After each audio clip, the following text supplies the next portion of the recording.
I've been attached with the feeling of waking up with you by my side. Naman natin na ito nga ang ating Bel Mariano, ang bagong CEO nga ng brand niya na Tally Cosmetics, at kakulab niya nga rito ang kanyang kapatid na si Niela.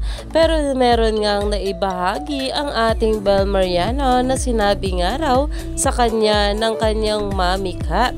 Narito nga guys sa nasabing video, sabay-sabay nating panoorin. Grateful for my mom. If there was one advice na tinuro sa amin ni mommy, is huwag kami mag-away ni Daniela. You know, this is our product. You know, meron kami, for sure may encounter kami in the future. I don't know, hopefully not. Ayon pa nga guys dito, open-minded ka ba? She surely is. She also talk about Tita Kat's advice to her and Niela. Iyan na nga ngayon ang pinag-uusapan.